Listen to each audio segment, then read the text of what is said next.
What's going on YouTube? Only here, aka Julian Casas, and today we are going to be taking a look at another figure unboxing and review. Today we are going to be taking a look at the Star Wars The Black Series Sergeant Kreel by Hasbro. Now, if you guys are new to the channel, don't forget to leave a like, comment, and subscribe, and turn on that post notification button so you do not miss an upload on any upcoming videos such as gaming, figure unboxings, and live vlogs. So, if you haven't seen my recent upload, which was the Goku, I believe, by SH Figure Arts, you can go ahead and check that video out. It's not doing so well, but, you know, hey, what do you expect? It's another Goku. I kind of don't blame you guys for not wanting to take a look at another Goku. I've said it many times before. We're kind of sick and tired of it. Bandai, please, give us more diversity. You know what they reviewed recently? This is just completely off topic for the figure.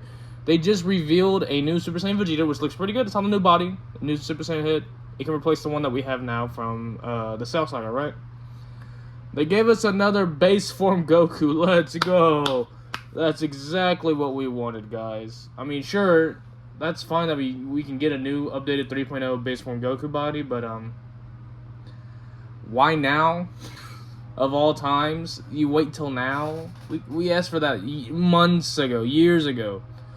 But, you know, hey, it is what it is. But, that was completely off topic, random as hell. But, you know, hey, we're going to be taking a look at Sergeant Kreel. Like all my other figure unboxings and reviews, we're going to go ahead and take a deep dive look at the box art, front and back. And, of course, we're going to go ahead and take a look at the figure, what all he includes, such as accessories, all that stuff, paint, detail, scale, and compare him to other figures from his similar line and from different figure lines out there.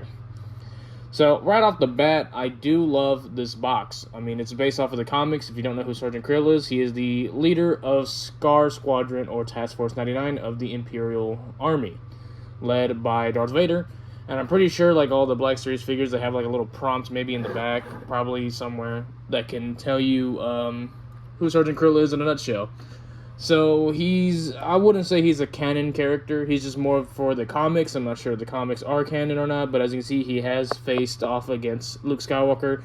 And this takes place between the episodes of Episode 4 and Episode 5. So he leads Scar Squadron with a unique set of troopers, ranging from different abilities, like one being a technician, one being a sniper. So it's pretty much the Imperial's version of Clone Force 99. Now, they sound similar because I believe the Bad Batch is based off of this team right here. You can probably disagree with me in the comments, but it's exactly 1-to-1 of what Clone Force and Task Force 99 are. Literally the exact same thing. Just one was Clone Troopers, the other one is Imperial Stormtroopers. They're pretty much the same, right? Only difference is it's a Stormtrooper with a lightsaber. You can't beat that. I mean, that's the only one-up this team has, is a Stormtrooper with a damn lightsaber. You can't. It's awesome. So anyway, Sergeant Kreel, of course, it has the warning choking hazards of ages 0 to 3 years old. Anyone under the age of 3 years old. Ages 4 and up by Hasbro right here, but the official logo letting you know this is an official product by Hasbro. And then, of course, we have this awesome comic book panel right here. And this box looks like a book itself, which looks freaking awesome in my opinion. Side of the box right here, it has this little panel showing different comic panels of Sergeant Kreel in action. Same as on the top, it's him having a flight action. Let's see on the bottom. Has Sergeant Kreel, looks like he's blasting someone. We don't know. I haven't read the comics, so all I know is that he's from the comic book series. So the box says Sergeant Kreel, another drawing of Kreel right here with his lightsaber, and of course Star Wars The Black Series. Back of the box doesn't really give specifications, but that is attention to anyone ages 0 to 3 years old, so do not give this to a child at all. That's between these age bracket right here.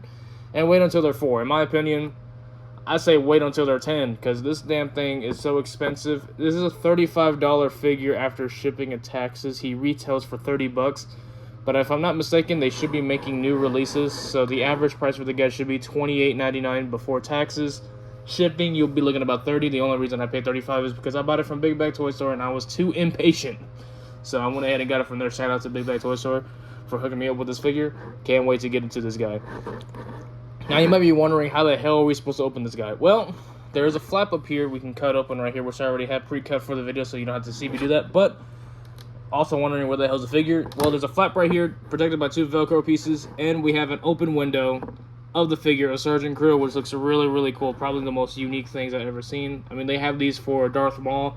They have one for Jade Skywalker. They have one for Leia.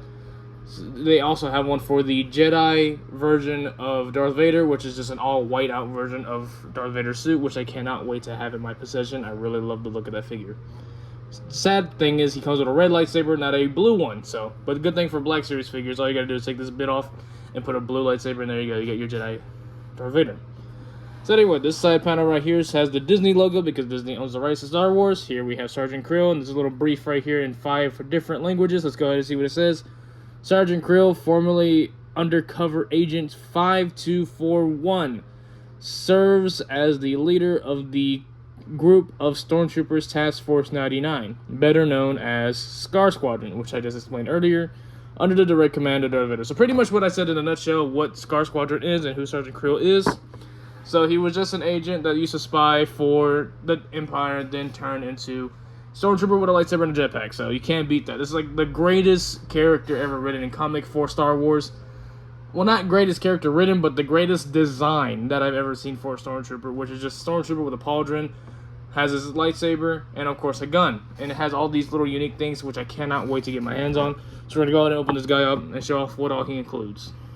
Alright, so here we have Sergeant Kreel out of the package with his only accessories being held up, but he does have a lot going on in the detailing area. But we'll get to that in a bit. So for first start-offs, let's go ahead and talk about the accessories he includes. The accessories he includes is a standard issue Stormtrooper blaster, which I will compare to the ones that we have from the other Imperial Stormtroopers that we have on the side row here. And of course we have its lightsaber. Now you may be looking at his lightsaber and wondering the hilt, and yes, it is based off of Plo Koon's hilts. If you don't know who that is, he's like this guy. If you watch, what is it, episode 2 or episode 3 of Star Wars, you can take a look. I should have like a photo anywhere, somewhere around here. I'll probably put one up, or if anything, probably won't because I don't have editing technician right now, so you gotta have to Google search who he is. Sorry guys, I'm not that advanced, I'm sorry. But yeah, so all they did is repaint his hilt to be all gray and silver, which kind of sucks because it's just showing Hasbro cutting corners. Because if you look over here, he does have his own lightsaber hilt, his own design, which kind of sucks, and it looks nothing like the one they gave us. But it is what it is. You're paying for a Hasbro figure and not, you know, something from a third party, which actually cares. Not third party, but a import figure, which actually cares about their detailing. So, welcome to America Figures, guys. Anyway, so taking a look at this guy, of course, like all Black Series figures, we can take this off right here, and it can be as if he turned it off. But there is no lightsaber holster for it, so you're most likely going to have it emitted on because, you know, it's a Stormtrooper with a lightsaber. That's freaking awesome. I mean, so you probably never... You'll display him with it on, is pretty much what I'm saying. Like, there's no way you're not going to, unless you're just a weirdo out there that's like, I like my Stormtroopers. No, you're going to have it on for this guy. It's a Stormtrooper with a lightsaber. Anyway, so that's all he includes, but let's go ahead and compare him and do his scaling, why don't we, right? So at the top of the helmet, we're looking to be just shy of 6 inches. We're looking to be just about 5.8, 5.9 inches tall, which in centimeters is going to give him to be just shy of being 14.5 centimeters. Actually, he is 14.5. Yeah, 14.6 centimeters tall. Really, really cool. So here he is with the Black Series prototype Boba Fett from back with the Blue Line figures back in the day. I believe this is like 2015, 2016, somewhere around there. So there you go. Here he is with SH Figure Arts Son Goku Saiyan Raised on Earth. Here he is with Undertaker by SH Figure Arts from WWE. Really, really cool. And here he is with General Grievous from the Black Series as well. I have him standing really, really tall, so we can go ahead and take a look. Ugh, there we go. Bam, that's as tall as Grievous is going to get. So I'm still waiting for SH Figure Arts to release their version. I mean, they prompted it and showed product photos, but really hoping that guy comes out soon.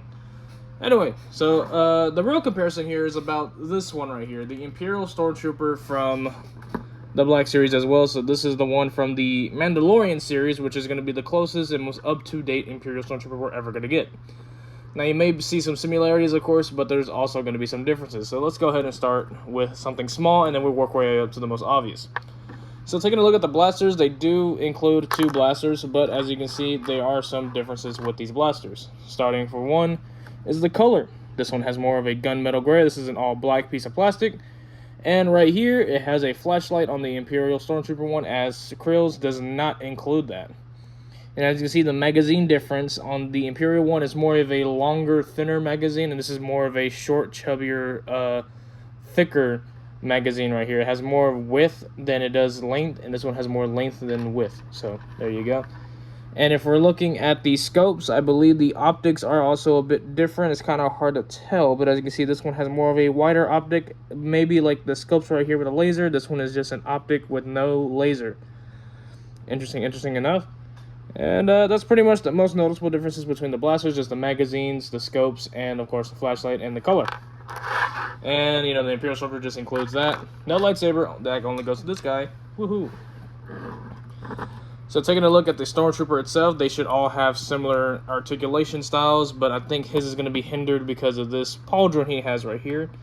But as you can see, they have similar helmets, similar arms, similar legs, similar waist. This right here, this abdomen bit, are the exact same thing. They didn't go with, you know, coloring it differently instead of making it unique like that. They're, again, Hasbro showing that they're cutting corners to save money. Wah, it is what it is, right? All it did is that they took this abdomen piece and put it on this figure, and they just painted it all black and just left this white. Same thing with the back. Exact same thing, just they left this white. This is all black. But they did give him a jetpack to show that he has a jetpack, and of course this one doesn't have it because he's just an Imperial Stormtrooper. And only difference is this one is painted gray, this one is not painted, so there you go. And this one does have a holster, though there are some Stormtroopers that were in the original trilogy that had holsters, but in The Mandalorian, none of them did. You can correct me if I'm wrong, but if I'm not mistaken, none of them had holsters. That's why the one from the Mandalorian series doesn't have a holster, which kind of sucks. Kind of wish it did. But the most noticeable one is the chest plate. Chest plates are completely different, so this one's showing that they did not cut corners with the chest plate. They wanted to at least make sure the chest plate was different, so it does have the correct chest plate as seen in the comics as compared to the normal Imperial Stormtrooper chest plate right here. So really cool. But other than that, it's pretty much the exact same thing from the abdomen down. Same thing with the arms, and the helmets are exactly the same. Only differences is just the different paint details going on around this area. They just added a jetpack to this one, and the chest plate is the only thing that's different with the figure. So we're going to go ahead and move him to the back and take a look at what all else he has for the detail area. So it does include these soft plastic goods that are right here, so that he has a little pouch right here that's made of soft plastic so he can do some side kicks and it won't hinder his articulation. I mean, it will a bit, but not too much noticeable because, you know, Stormtroopers aren't meant to be acrobatic. And then, of course, his holster right here is also made of that soft plastic so he can fit his gun. And I believe it should slide in just fine. Yeah, there you go. It has, like, this look to replicate black leather. But, of course, it's this soft rubber plastic, which looks really good. But let's see if it works with the other Imperial Stormtrooper blaster. Hopefully it does work. It works just fine. Yeah, it works just fine. So he can use the Imperial blaster if he wanted to instead of his own.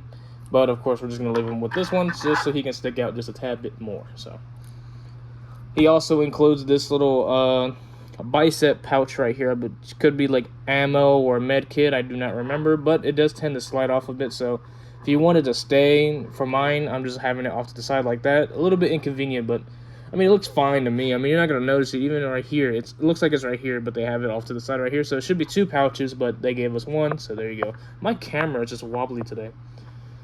He also includes this little this pad right here, which reminds me of what the like what quarterbacks have on their wristband right here. They have like little play action playbooks and stuff like that, but it could be wrong. It could be like a comms thing or whatever. Again, I haven't read the comics. I have no idea what the hell any of this stuff is. I just know it's cool. It is Star Wars, so. But yeah, he has his jetpack right here. No paint or detail or anything. Just one solid black piece. Kind of sucks. It is what it is. And, of course, we have his pauldron right here that has the Imperial logo, which is just based off of the little orange pauldron that the Sand Troopers had, and they just put it on there. If I'm not mistaken, it should have just been a piece of shoulder armor, but they, again, cutting corners. They're not making it shoulder armor. They're just going to let it be a around-the-neck pauldron. So it is what it is. Anyway, articulation on this guy is going to be similar to the Imperial Stormtrooper, if I'm not mistaken. We're going to have up and down at the arms. Really cool. Again, this is soft goods right here. This shoulder armor is soft goods. So is this chest plate. All this belt, all that good stuff is soft plastic. He should have those up-to-date shoulder butterfly joints, if I'm not mistaken. And he does have butterfly joints. Hooray! We love butterflies on our figures. We don't have much crunch going on because it's soft plastic, and of course they're not made for that. We do have some twists and turns right here on this ball peg. The heads are on a ball peg as well, so it can rotate around, but it is going to move the pauldron with it, so no hindering there. He can look up decently. He cannot look down whatsoever, so bam, that kind of sucks. He can kick forward just about that far, and he can kick back just about that far with that. He does have a thigh swivel, which is really, really nice. Bend the knee with a single hinge joint right there. Can go about a little over 90 degrees right there. Does have a knee swivel as well. Elbows are on a single hinge joint as well. That can only go to an exact 90-degree angle. And there is a elbow swivel. There is no bicep swivel. It's only moving the butterfly joint. And I believe we're going back to that stupid joint that I hate with these Star Wars figures. That it's a hinge, if I'm not mistaken. Yeah, that it can go up and down like that. And unless they got it right with this one. Hold on. Okay, so this one goes like this. And this one, I believe, goes the exact same way. No, it doesn't. Okay, yeah, they're going back to that stupid shit where they do this and that. Again, I hate when they do that. It looks kind of stupid. Just go to ball peg, please. Do what the other companies are doing and go ball peg. Hell, that's what your Marvel Legends series is doing. They at least got that right. Please do it. And for their feet, there is an ankle rock, so you can get some nice dynamic poses. Ankle rock right here. It can swivel, it can go down, it can go up. But again, no toe joint. No toe joint. Looking well over 20 points of articulation right there. So, my overall thoughts, it's exactly like the Imperial Stormtrooper. Nothing to be, worried when it coming to if there's going to be new or it's going to be bad articulation. But it's exactly like the Imperial Stormtrooper from the Mandalorian series by Black Series. But other than that, he's just another Stormtrooper that's going to stand out to look like, oh, that guy looks unique because he has a lightsaber, guys. That's pretty much what you're getting out of this. And you can have some nice dynamic poses with your Imperial Army. I know I will, because I am planning on growing one, so stay tuned for that video once I show off my Star Wars collection. Once again, I haven't done it in a year, but it has amassed and grown a little bit. I kind of sold most of them, but I'm trying to get back into it, so it's like a balance of even, But again, I would probably give this guy a good solid 8 out of 10, similar to what I rated this guy right here. But it's pretty much an Imperial Stormtrooper with a lightsaber with a little updated chest armor and a pauldron. That's all he really is. Is he a must-have? It's up to you as a Black Series fan or a Star Wars fan. It's a must-have for me because, again, it's a Stormtrooper with a lightsaber with an interesting backstory. But other than that, it's not really a must-have, in my opinion. If you're not a big fan of it, you don't have to get it. But if you want your collection to stand out and you want one significant Stormtrooper to stand out, this is your guy. So, on an unbiased opinion, I would give it a 7 out of 10. It's using the same articulation as the Imperial Stormtrooper, and there isn't really much accuracies to the comic. They're just cutting corners to make sure to save money, such as the pauldron, this waist right here, and that's pretty much it. Other than that, oh, and the hilt, of course, and they didn't give us an updated hilt, so, bah. But, biased opinion, it's about the same rating, 8 out of 10. You're going to be paying about $30 for this guy retail. Resale is looking about 35 to 40. I wouldn't recommend doing that. I'd probably say wait until the re-release comes out, which is coming soon.